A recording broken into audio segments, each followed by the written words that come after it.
Hello, हाँ जी, राम राम जी। आप सोच रहे होंगे या देख रहे होंगे पता नहीं क्या है सामने।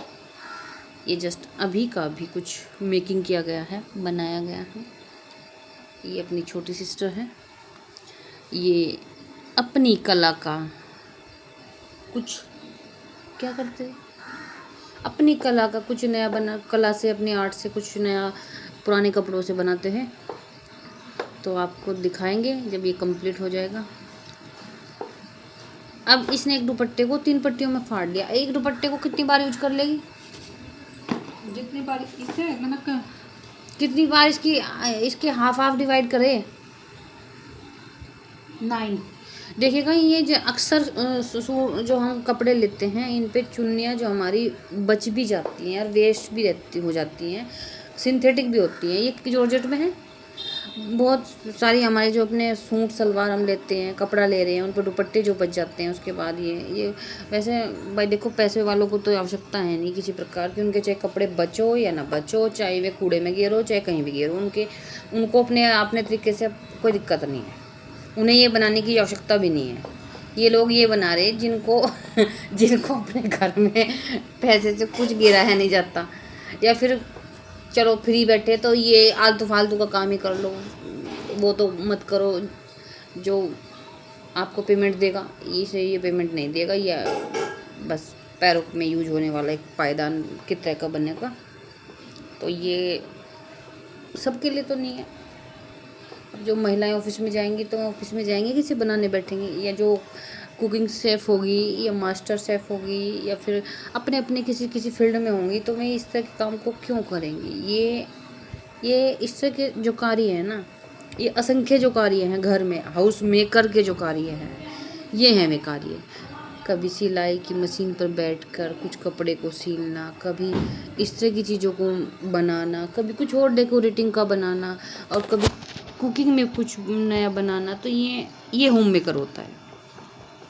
क्या होता है? ये होता है सही मायने में होम मेकर।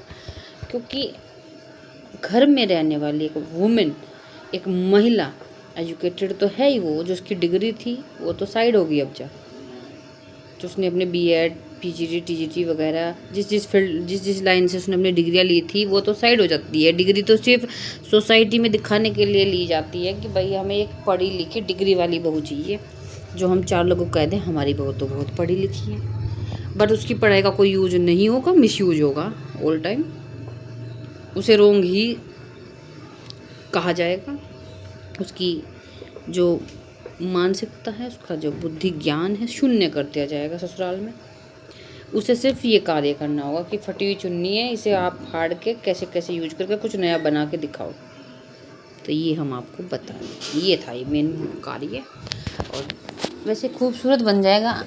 ये हमारी सिस्टर का माइंड है। उसने कहा कि ऑरेंज कलर की चुन्नी को यूज करेंगे, फिर हम जो फ्लैग में 3 कलर यूज होते हैं हम उससे, अगर इसने ऐसा ही बना दिया ना तो मैं आपको फिर नेक्स्ट टाइम दिखाऊंगा फ्लैग वाले डिज़ाइन का, यानी फ्लैग वाले 3 कलर्स। और बीच में ये वो बन गया ना हमारा फ्लैग में लगने वाला अशोक चक्र, राउंड में जो बीच में बनेगा। तो ये इस तरह का कुछ है, कॉन्सेप्ट है इसका। कॉन्सेप्ट है, हमें आई डोंट नो, उन्होंने इसका कॉन्सेप्ट है अपना। कॉन्सेप्ट मतलब एक दिमाग में सोची गई एक चीज़ को बनाने की कल्पना। मतलब इसने कुछ सोचा और इसके माइंड में वो पक रही है खिचड़ी, वो बन रहा है, और अब वो उस पर काम कर रही है। एक्शन किया, आप जब उसने एक्ट कर दिया, शुरू कर दिया, तो कुछ टाइम बाद आपको दिखेगा कि ये कंप्लीट होकर कैसे दिखेगा। चलो, ज़्यादा कोई बड़ी बात नहीं है। आप मज़े करो, जो आपको जिस चीज़ को जो करना गर्ल्स को वो करो। और सबसे इम्पोर्टेंट बात है, अपने भारत का ट्रैवल भी ज़रूर करो, अपने इंडिया का, अपनी संस्कृति का, अपनी नदियों का, अपने माउंटेन्स पहाड़ों का, अपने ग्राउंड लेवल पर क्या क्या है क्या नहीं है। बहुत सारी नॉलेज कह दो, ज्ञान कह दो, आपको इतना बिखरा पड़ा है हमारे संपूर्ण इस धरा पर कि आप बटोरते बटोरते आपका जो पात्र है ना, या आपके पास जो आपका बर्तन ना, वो छोटा पड़ जाएगा। तो इसलिए निकलिए घर से, देखिए इधर उधर और सीखिए, और पॉजिटिव सीखिए, पॉजिटिव रहिए ऑलवेज। ओके, नमस्कार भारत, और मैं भारत की बेटी। आपको नेक्स्ट टाइम फिर से कुछ दिखाते हैं। और यदि आप जीवन पर्यंत एक विद्यार्थी के जैसे चलेंगे तो बहुत ही खूबसूरत रहेगा आपका जीवन।